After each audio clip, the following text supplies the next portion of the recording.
मेरे प्रिय विद्यार्थियों, आप सबका स्वागत है आपके अपने YouTube channel commerce and law classes में, जो आपके लिए लेकर आए हैं part 14 UGC NET and JRF paper 2 commerce code 08 unit 2 accounting and audit से संबंधित।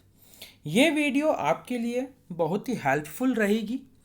RPSC first grade commerce, commerce college lecturer, commerce PhD entrance test and junior accountant से संबंधित।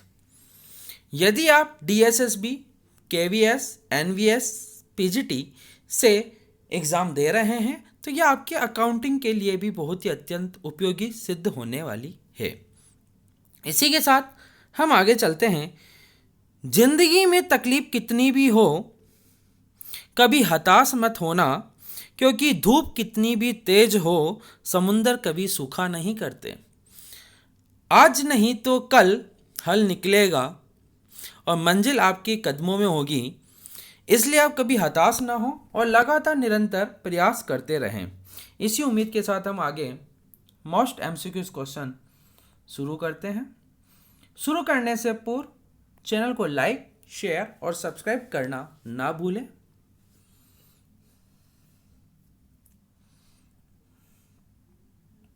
क्वेश्चन नंबर 1, हार्श की राशि प्रति वर्ष समान रहती है। Harsh it means depreciation. किसी संपत्ति के निरंतर प्रयोग में आने से संपत्ति के मूल्य में जो निरंतर कमी होती है उसे मूल्यह्रास कहते हैं। और मूल्यह्रास के लेखा करने की जो विधियां हैं, स्ट्रेट लाइन मेथड जिसे हम कहते हैं एसएलएम, और रिटर्न डाउन वैल्यू। तो देन यहां पूछा गया प्रतिवर्ष राशि समान किस में रहेगी? स्थायी किस्त विधि में, क्योंकि इसके अंतर्गत प्रतिवर्ष लगाई जाने वाली मूल्यह्रास की राशि क्या होती है? इक्वल होती है। क्वेश्चन नंबर 2, ह्रास का आयोजन किया जाता है, डेप्रिसिएशन का प्रोविजन बनाया जाता है। मैंने कहा संपत्तियों के निरंतर प्रयोग में आने से, संपत्तियां वह निरंतर प्रयोग में आती है जो 1 वर्ष से अधिक होती है, जिसे हम स्थायी संपत्ति कहते हैं। तो हमारा करेक्ट आंसर है स्थायी संपत्तियों के निरंतर प्रयोग में आने से संपत्ति के मूल्य में जो कमी होती है उसे मूल्यह्रास कहते हैं। और ह्रास का आयोजन किस पर किया जाता है? स्थायी संपत्ति पर। संपत्ति खाते का शेष कभी शून्य नहीं होता है। तो स्थायी किस विधि? क्रमागत शेष विधि, वार्षिक विधि, ह्रास कोष पद्धति। आपको बता दूं कि क्रमागत शेष पद्धति एक ऐसी विधि है जिसके अंतर्गत प्रतिवर्ष मूल्य में होने वाली कमी अपलिखित मूल्य पर मूल्यह्रास लगाया जाता है, जिसका शेष कभी भी शून्य नहीं होता है। करेक्ट आंसर है क्रमागत शेष पद्धति। संचय का सृजन किया जाता है, इट मीन्स रिजर्व बनाया जाएगा लाभ हानि खाते से, लाभ हानि नियोजन खाते से, आर्थिक चिट्ठे से, इनमें से कोई नहीं। तो लाभ हानि ज्ञात करने के लिए लाभ हानि खाता बनाया जाता है, आर्थिक स्थिति ज्ञात करने के लिए आर्थिक चिट्ठा बनाया जाता है। लेकिन क्वेश्चन कहता है कौन क्या बनाना है? संचय। और संचय के लिए लाभ हानि नियोजन खाता बनाया जाता है। करेक्ट आंसर है बी। नेक्स्ट, कौन सा संचय आर्थिक चिट्ठे में नहीं दिखाया जाता है? तो गुप्त संचय एक ऐसा संचय है जो कभी भी चिट्ठे में नहीं दिखाया जाता है, क्योंकि गुप्त संचय का लेखा सामान्यतः banking company, finance company, insurance company बनाती है और विद्युत कंपनी। लाभांश बांटने हेतु प्रयोग किया जाता है। क्वेश्चन नंबर 6 क्या कह रहा है?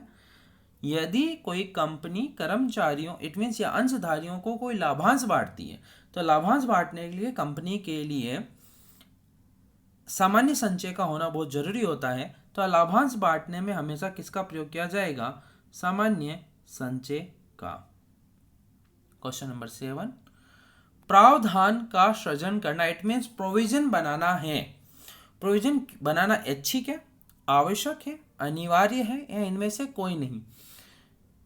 पहली बात तो मैं आपको बता दूं, प्रोविजन कहते किसे हैं?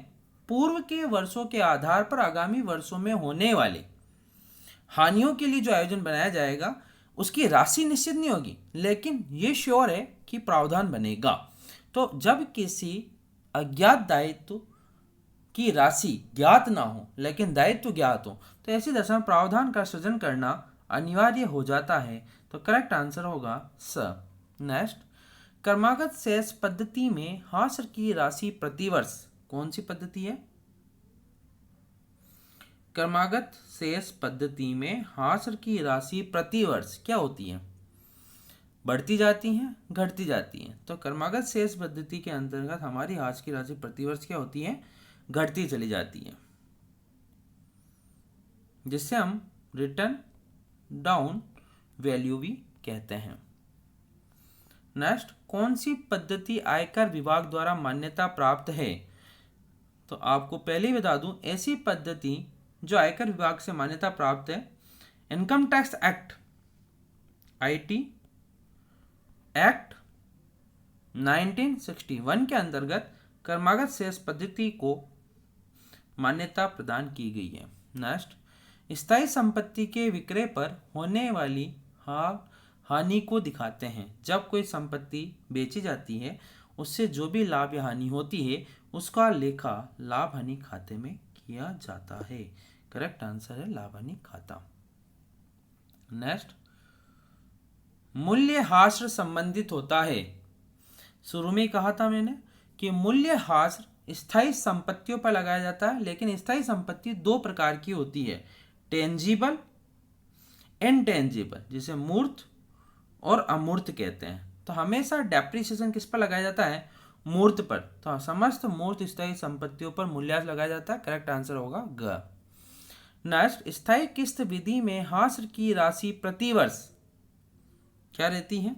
स्थायी किस्त विधि में प्रतिवर्ष हास्य की राशि क्या रहती है? समान रहती है, जबकि रिटर्न डाउन वैल्यू में हास्य की राशि घटती चली जाती है। नेक्स्ट, कौन सी संपत्ति पर हास्य नहीं लगाया जाता? फर्नीचर, भवन, मशीन या भूमि? तो पहली बात, भूमि का